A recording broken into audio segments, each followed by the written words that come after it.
Hello நண்பர்களே, எல்லாரும் எப்படி இருக்கீங்க? இன்னைக்கு நம்ம டிடெக்டிவ் டிராமாவோட லாஸ்ட் அண்ட் ஃபைனல் எபிசோட தான் பார்க்க போறோம். கடைசியா அந்த ப்ரொஃபசர் சிம்ம நம்ம ஆளுங்க வளகட்டி பிடிச்சிருப்பாங்க. அதுக்கப்புறம் என்ன நடக்குதுங்கிறத டிராமாக்குள்ள போய் பார்க்கலாம். எபிசோடோட ஸ்டார்டிங்லயே வலையில சிக்கின ப்ரொஃபசர் சிம்மு ஹீரோவை பார்த்து கொலவெறியில முறைச்சிட்டு இருக்கான். ஆனா இவனைய பார்க்க ஹீரோக்கு அவன் லவ்வர் கூட இருந்த மெமரிஸ் தான் ஞாபகத்துக்கு வருது. அவளை முதல்ல சந்திச்சது, அதுக்கப்புறம் 2 பேத்துக்குள்ள காதல் மலர்ந்தது, 2 பேர் டைம் ஸ்பெண்ட் பண்ணதுன்னு எக்கச்சக்கமான மெமரிஸ் வருது. அதுலயும் கூட ப்ரொஃபசர் சிம்மு கூடயே தான் இருக்கான். கடைசியா அவன் லவ்வர் இறந்து கடந்தப்ப கூட இவனுக்கு முன்னாடியே ப்ரொஃபசர் சிம் அந்த இடத்துக்கு வந்திருக்கான். அதையெல்லாம் ஹீரோ நினைச்சு பார்த்துட்டு இருக்கும் போது இந்த ப்ரொஃபசர் சிம்மு வலையில மாட்டின வண்டு மாதிரி துடிச்சிட்டு இருக்கான். இதை பாக்குற மின்னுக்கே கோவம் வந்துருது. ஏண்டா பொறுக்கி பயலே, எவ்வளோ தைரியம் இருந்தா எங்க கேப்டனை பார்த்து முறைப்ப அப்படின்னு சொல்லிட்டு பெப்பர் ஸ்ப்ரே எடுத்து கண்ணா பின்னான்னு ஸ்ப்ரே பண்றா. ஒரு கட்டத்துல ஹீரோவை திரும்பி பார்த்தா அவன் கதறி அழுதுட்டு இருக்கான். மின்னுக்கே ஒரு மாதிரி ஆயிருது. கேப்டன், அவனை பிடிச்சதுக்கு அப்புறம் கூட உங்க வெறி அடங்கலையா? வேணா அவனை இங்கேயே மர்டர் பண்ணிடலாமா அப்படின்னு கேட்கும் போது ஹீரோ இருந்துட்டு, அதெல்லாம் ஒண்ணு இல்லம்மா, நீ அடிச்ச பெப்பர் ஸ்ப்ரேல பாதி என் கண்ணுக்குள்ளதான் இருக்கு அப்படிங்கிற மாதிரி சொல்லிட்டு அழுகிறான். அதுக்கப்புறம் கொஞ்ச நேரத்துல ஹீரோவே சிரிச்சு சமாளிச்சிடறான். இதுல சீனியர் ஜூனியர் வேற, ஐயா கொஞ்சம் சீக்கிரம் முடிவெடுங்க, பயபுல பொணக்கான கணக்குறாங்க, என்னால புடிச்சிட்டு இருக்க முடியல அப்படின்னு புலம்புறானுங்க. ஹீரோ இருந்துட்டு, எத்தனை நேரம் தான்ப்பா புடிச்சிட்டு இருப்பீங்க, அவனை இறக்கி அரெஸ்ட் பண்ணுங்கப்பா அப்படின்னு சொன்னதுக்கு அப்புறம் தான் அவனை கீழே இறக்குறாங்க. அப்படியே சீனை கட் பண்ணி நெக்ஸ்ட் டே போலீஸ் ஸ்டேஷன்ல காட்டுறாங்க. ஹீரோ அவனோட ரூம்ல இருந்து வெளியே வரும்போது மின்னு இருந்துட்டு, கேப்டன், ப்ரொஃபசர் சிம்முக்கு எதிராக இருக்கிற ஆதாரங்கள்லாம் ஃபைல் பண்ணிட்டு இருக்கேன், இந்த வீக்கே நம்ம ஹெட் குவார்டர்ஸ்க்கு அனுப்பிடலான்னு சொல்றான். அப்போ ஹீரோ வந்துட்டு, ஆமாமா சொல்ல மறந்துட்டேன், நீ வீடியோ ரெக்கார்ட் பண்ணியே, அதுதான் இருக்கிறதுலே சூப்பரான எவிடன்ஸ் அப்படின்னு மின்ன பாராட்டுறான். இத கேட்கிற மின்னுக்கு ரொம்பவே சந்தோஷமா இருக்கு. இப்பதான் நடந்த விஷயத்தை நம்மளுக்கு காட்டுறாங்க. இவ ப்ரொஃபசர் சிம்மோட கார்ல ஏறதுக்கு முன்னாடியே இந்த கீச்செயின்ல தொங்க விடுற மாதிரி பொம்மையெல்லாம் இருக்கும் பாத்தீங்களா, அதுல மின்னு கேமராவை பிக்ஸ் பண்ணி இருந்திருக்கா. அதுக்கப்புறம் தான் அந்த பக்கி தான் செஞ்ச தப்ப தான் வாயாலே ஒத்துக்குச்சே, அதை எல்லாத்தையும் பர்ஃபெக்டா வீடியோ ஆதாரமாவே ரெக்கார்ட் பண்ணிட்டா. சோ இந்த விஷயம் கேள்விப்பட்டோன்ன ஜூனியர் காரன் வேற மின்ன பாராட்டிட்டு இருக்கான். அப்ப திடீர்னு யாரோ ஸ்டேஷனுக்குள்ள வராங்க. யாருன்னு பார்த்தா நம்ம கண்ணாடிக்காரன். அவனை பார்க்கற எல்லாருக்குமே அவ்வளவு சந்தோஷமாயிருது. அப்ப சீனியர் இருந்துட்டு, என்னடா அதுக்குள்ளேயே நடக்க ஆரம்பிச்சுட்டு அப்படிங்கிற மாதிரி கேட்கிறாரு. கண்ணாடிக்காரன் சும்மா இருப்பானா? ஹலோ சீனியர், இப்ப நான் ப்ரொமோஷன் ஆயிட்டேன், நம்ம 2 பேரும் ஒரே கேட்டகரியில் இருக்கோம், அதனால பட்டின்னு கூப்பிடுங்க அப்படின்னு வம்பிழுக்கிறான். மறுபடியும் சீனியருக்கு அந்த கடுப்பு இருந்தாலும் இவன் திரும்பி வந்ததுல அவருக்கு ரொம்ப பெரிய சந்தோஷம். இதுல கண்ணாடிக்காரன் வேற, நான் ஆல்ரெடி அத்தலட்டா இருந்திருக்கேன், என்னோடதெல்லாம் உடம்பு இல்லைங்க, ஸ்டீலு, சீக்கிரம் ரெக்கவர் ஆயிருவேன் அப்படின்னு பில்டப் போட்டுட்டு இருக்கான். அப்ப ஜூனியர்கார சந்தோஷத்துல கண்ணாடிக்காரனை தூக்குறங்கிற பேர்ல அடிப்பட்ட இடத்தையே பிடிச்சி நசுக்கி விட்டுறான். அவனுக்கு வேற வலி தாங்க முடியல. இதுதான் சான்ஸ் மின்னு இருந்துட்டு, என்னப்பா ஏதோ ஸ்டீலுன்னு அதுல ஓட்ட போட்டாங்களாட்டு இருக்கு அப்படிங்கிற மாதிரி வம்பிழுக்கிறா. அப்ப கண்ணாடிக்காரன் வேற, கேப்டன் கவலைப்படாதீங்க, நெக்ஸ்ட் வீக் நான் டியூட்டிக்கு ஜாயின் பண்ணிடுவேன்னு சொல்லும் போது இதை கேட்கிற எல்லாருமே ஆச்சரியமாயிடுறாங்க. யாரா சாமி நீ இத்தனை நாள் எங்கடா இருந்த அப்படின்னு. ஹீரோவும் இதனால ரொம்ப ஹாப்பியா இருக்கான். நம்ம ஒரு பெரிய கேஸை சால்வ் பண்ணிட்டோம். அது மட்டும் இல்லாம கண்ணாடிக்காரனும் டியூட்டிக்கு திரும்பி வர போறான். இதனால நம்ம டீம் எல்லாருக்குமே என்னோட ட்ரீட் அப்படின்னு சொல்றான். நம்ம மின்ன இருந்துட்டு வெக்கமே படலையே, எனக்கு பீஃப் தான் வேணும் அப்படின்னு கத்திடுறா. சரி வாங்க டின்னருக்கு போலான்னு சொன்னோன்னா அறக்க பறக்க அங்கிருந்து எல்லாரும் வெளியே போயிடுறாங்க. பாவம் ஒரு பேஷண்ட் இப்பதான் ஹாஸ்பிட்டல்ல இருந்து வந்திருக்கான், அவனை கூப்பிட்டும் கூட போலீங்க யாரும்.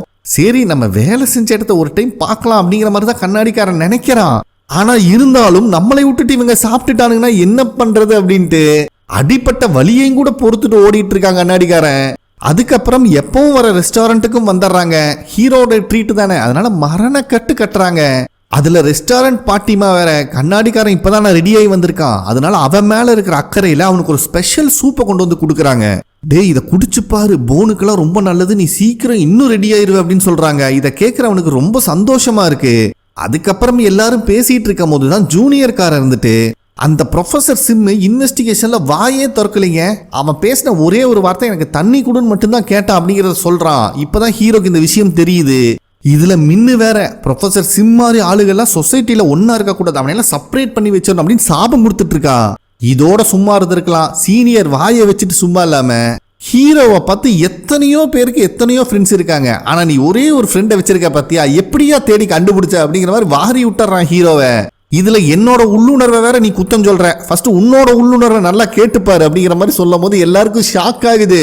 ஏன்னா ஹீரோ பாட்டுக்கு கோவத்துல ட்ரீட்டை கேன்சல் பண்ணிட்டு போயிட்டானா அப்புறம் இவனுக்கு தானே பில்லு பே பண்ணும். ஆனா சீனியர் சொல்றத ஹீரோ கேஷுவலா எடுத்துட்டு ஸ்மைல் பண்ணிட்டு இருக்கான்.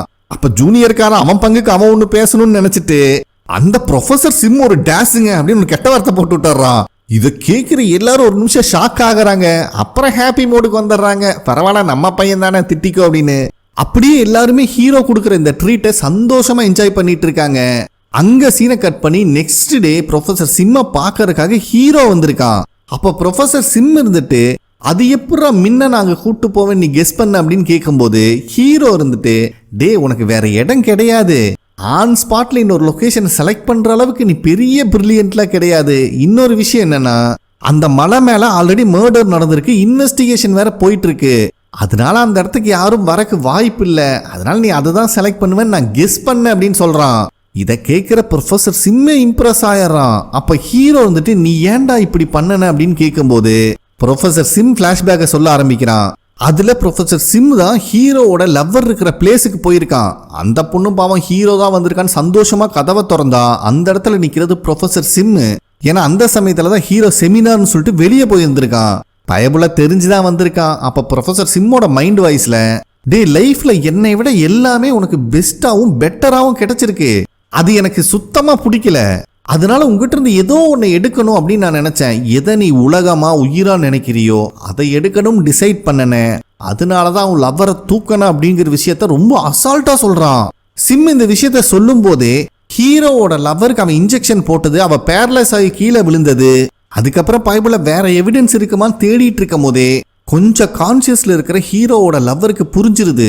அதனாலதான் அவளோட செயினை எடுத்து அவ கையில பத்திரமா வச்சிருந்திருக்கா. ஆனா இதை நோட் பண்ணாத ப்ரொஃபசர் சிம் கர்ச்சீஃப்ல எப்பவும் போல மயக்க மருந்தை வச்சு அவன் கதையை அங்கேயே முடிச்சிருக்கான். ஆனா இந்த சைக்கோ நாய் இத்தனை விஷயம் பண்ணிட்டு அதே வீட்டுல உட்காந்து ஒரு காஃபி வேற குடிச்சிருக்காங்க.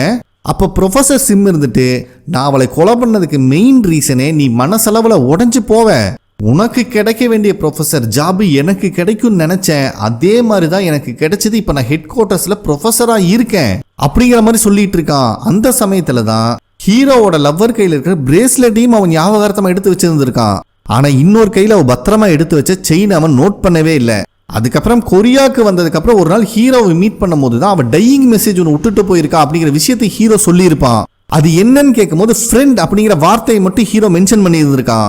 ஆக்சுவலா ஹீரோ யூஎஸ்ல இருந்து கிளம்புறதுக்கு முன்னாடி அவனோட லவ்வர் ஃப்ரெண்ட் லிஸ்ட் ஃபுல்லாவே ஒரு சஸ்பெக்ட் லிஸ்டா எழுதி வச்சிருந்திருப்பான். இது ஆல்ரெடி நம்மளுக்கு காட்டியிருப்பாங்க.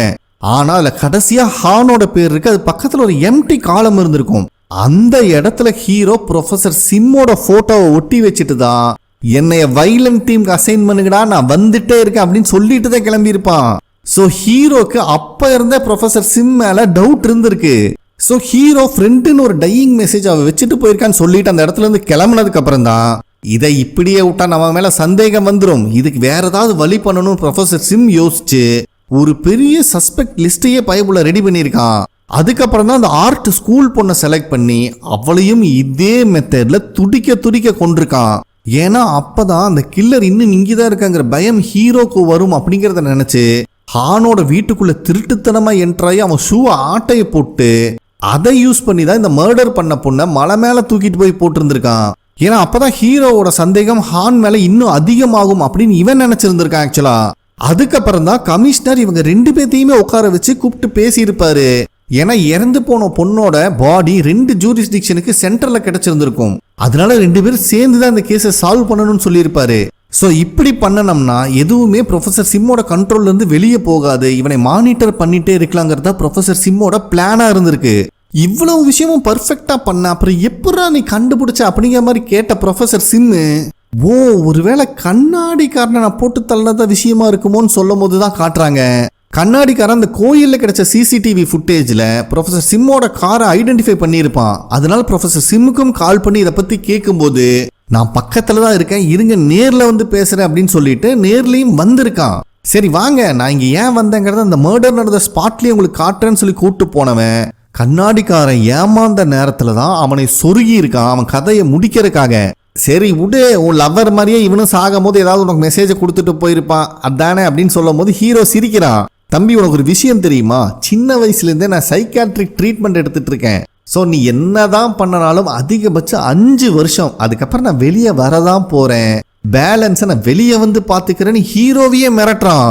நம்ம ஹீரோவும் சிரிச்சுக்கிட்டே, தம்பி எனக்கு இருக்கிற கோவத்துக்கெல்லாம் உன்னை அடிச்சே கொல்லணும், ஆனா இவ்வளவு பண்ணி உன்னை அரெஸ்ட் பண்ணி உள்ள போட்டிருக்கேன்னா அவ்வளோ சீக்கிரம் நான் உன்னை வெளியே வர விட்டுருவேனா அப்படின்ட்டு அவனோட பேக் எடுத்து ஓபன் பண்றான். இவனுக்கு ஒன்னும் புரியல. அப்ப ஒரு ஃபைலை எடுத்து மேல வைக்கிறான். அதுல ப்ரொஃபசர் சிம் மேல அடிஷனல் சார்ஜஸ் போட்ட கேஸ்னு எழுதி இருக்கு.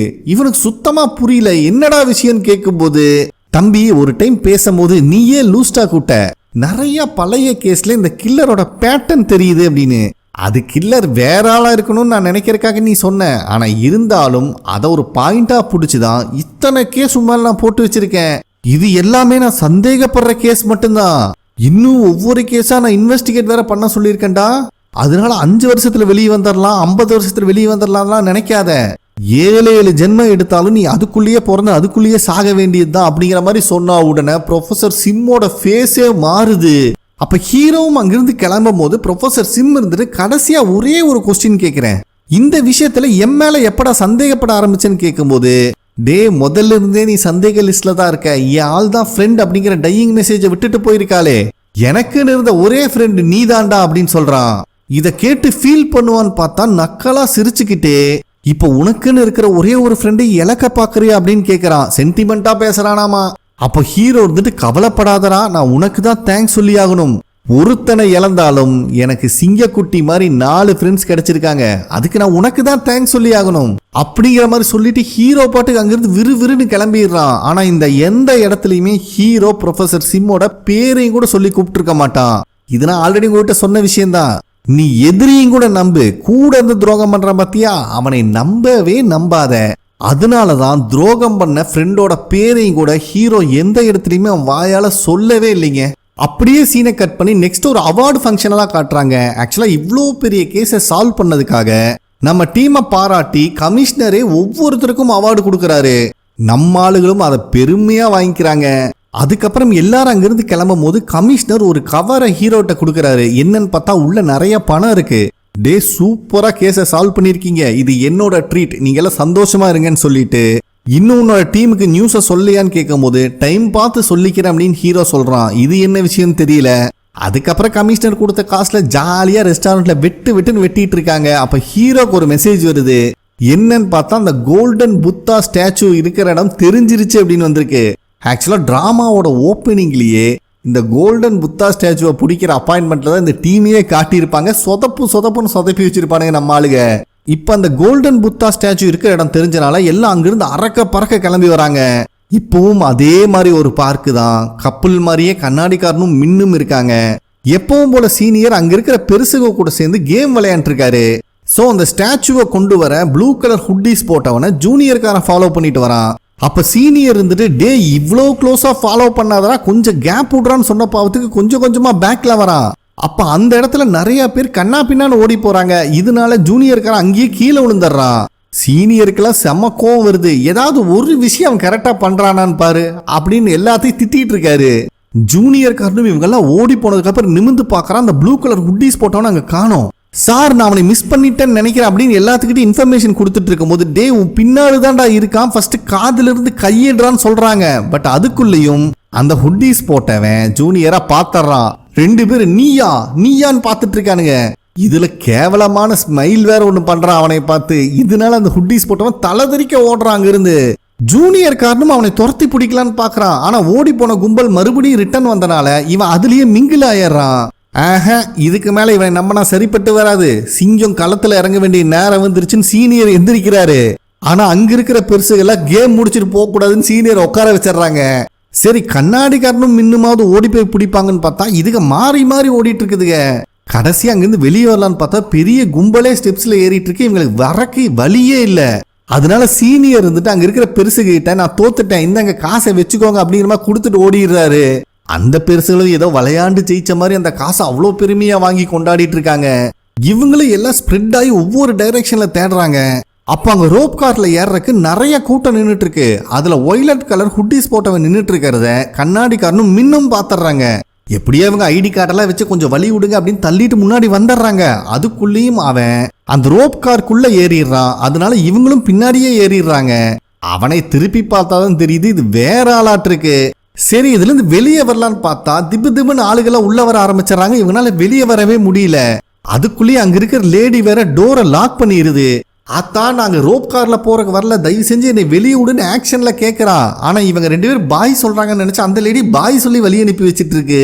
இவங்கனால இப்ப திருப்பி ரோப் கார்ல இருந்து இறங்க முடியாது. இது மவுண்டன்ல இருந்து கீழே போய் நின்று இவங்க எப்ப மேல வருது அந்த புலம்பல்ல புலம்பிட்டு இருக்கா மின்னு. ஆனா ஹுட்டீஸ் போட்டவன் வர இடத்துல ஹீரோ ஒரு போட்டோகிராஃபர் மாதிரி மாறு வேஷத்துல இருக்காராமா. அவன் இன்னொருத்தங்கிட்ட போய் அந்த பேக்ல இருக்கிற கோல்டன் புத்தா ஸ்டாச்சுவை ஓபன் பண்ணி காட்டும் போது ஹீரோ தான் கேமராவோட இருக்கானே, கூடவே ஜூனியர் சீனியர் வேற. அழகா போட்டோ எடுத்து எவிடன்ஸோட தொக்கா பிடிச்சிடுறாங்க. சோ ஒரு வழியா நம்ம ஆளுங்க இந்த கேஸையும் சால்வ் பண்ணிட்டாங்க. இப்ப நம்மளுக்கு சீனியரை தான் காட்டுறாங்க. அந்த பெருசு கூட போய் மறுபடியும் விட்டு போன ஆட்டத்தை கண்டினியூ பண்ணி செம்மையா என்ஜாய் பண்ணிட்டு இருக்காரு. கண்ணாடிக்கார எப்பவும் போல ஃபேமிலிக்கு வீடியோ கால் பண்ணி சந்தோஷமா அவன் குழந்தைங்க கூட பேசிட்டு இருக்கான். அதே நேரத்துல மின்னு அவ தங்கச்சிக்கு மெசேஜ் பண்றான், இந்த மவுண்டன் வியூ நல்லா இருக்கு, நெக்ஸ்ட் டைம் அப்பா கூட வரலாம் அப்படின்னு. அதுக்கப்புறம் நம்ம ஹீரோ இவனுக்கு தான் இப்ப யாருமே இல்லையே, அதனால அவன் பண்ற வேலையை அவன் லவ் பண்ணி சந்தோஷமா என்ஜாய் பண்ணிட்டு இருக்கான். நெக்ஸ்ட் சீன்ல எல்லாருமே ஸ்டேஷன்ல இருந்து கிளம்புறதுக்கு முன்னாடி ஹீரோ இருந்துட்டு போலீஸ் ஸ்டேஷன்ல கன்ஸ்ட்ரக்ஷன் ஒர்க் எல்லாம் முடிஞ்சுதாமா, ஸோ நாளையில இருந்து நம்ம ஆஃபீஸ் அங்கிருந்தே ஆப்ரேட் பண்ணிக்கலாம் சொல்றான். இதை கேட்கிற எல்லாருக்குமே சந்தோஷமா இருக்கு. அதுலயும் கண்ணாடிக்காரனுக்குலாம் நின்றுட்டே ஒண்ணுக்கு போறது ரொம்ப கஷ்டமா இருக்காட்டிருக்கு. ஐயா இப்பதான் நிம்மதியா இருக்கு அப்படின்னு சொல்றான். ஆனா மின்னுக்கு இதுல இஷ்டம் இல்ல. இங்க இருக்கும் போது மனசுக்கு ரொம்ப ரிலாக்ஸா இருக்கு, எனக்கு ரொம்ப பிடிச்சிருக்கு அப்படின்னு சொல்றா. இதை கேட்கிற சீனியர் இருந்துட்டு அப்ப நீ இங்கேயே இருந்துருமா, நாங்க வேணா அங்க போய் வேலை செய்யறோம் அப்படிங்கிற மாதிரி வாருன்னு வாடுறாரு. கடுப்பான மின்னு பெருசு உனக்கு வயசு எவ்வளோன்னு கேட்கும்போது 41 ஆச்சுமா அப்படின்னு சொல்றாரு. அதுதான் பிரச்சனை, உன் வயசுக்கெல்லாம் இந்த இடம் பிடிக்க வாய்ப்பு இல்லை அப்படின்னு இவ பதிலுக்கு வாரிட்டு இருக்கா.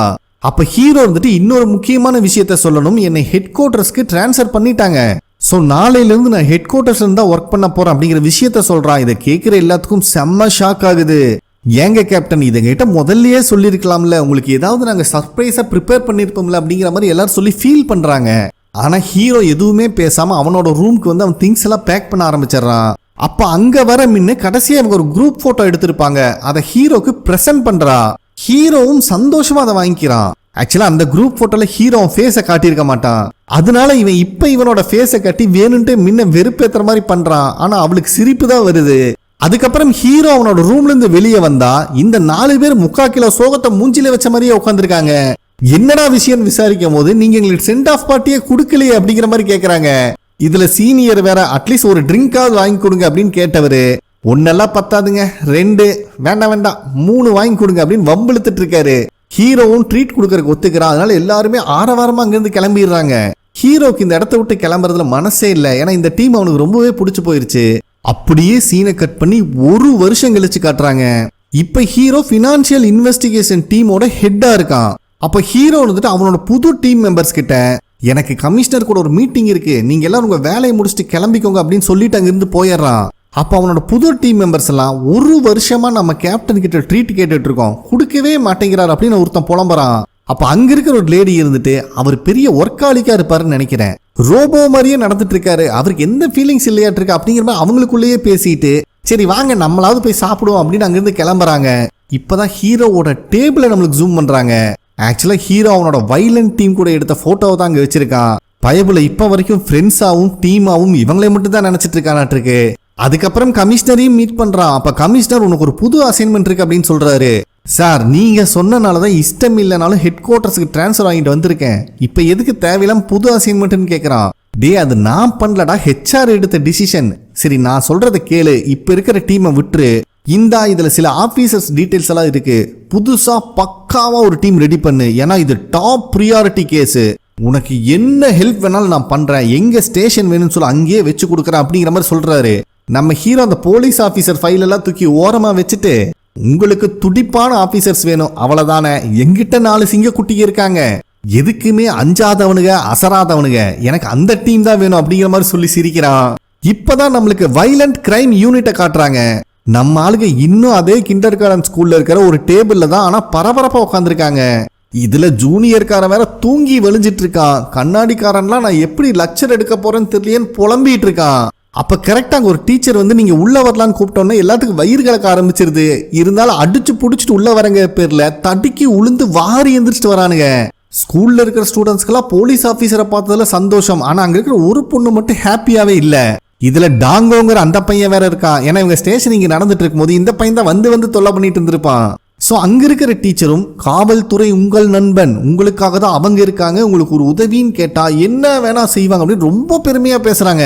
அப்புறம் நம்ம ஆளுகளும் சேஃப்டியா எப்படி இருக்கணும், ஒரு ஆபத்துன்னு வந்தா எப்படி நடந்துக்கணும், சண்டை எப்படி போடணும், நிறைய விஷயத்த டெமான்ஸ்ட்ரேட் பண்ணி காட்டிட்டு இருக்காங்க. இது அங்க இருக்கிற எல்லா ஸ்டூடெண்ட்ஸும் என்ஜாய் பண்றாங்க, ஒரு பொண்ணை தவிர. ஆனா ஒரு கட்டத்துக்கு மேல நம்ம ஆளுக பண்ற கோமாளித்தனத்தை பார்க்கும் போது இத்தனை நேரமா உருன்னு இருந்த அந்த பொண்ணே சிரிக்க ஆரம்பிச்சிடுறா. சோ ஒரு வழியா வந்த வேலையை சக்சஸ்ஃபுல்லா முடிச்சுட்டு நம்ம ஆளுகளும் கிளாஸ் ரூம்ல இருந்து வெளியே வந்துடுறாங்க.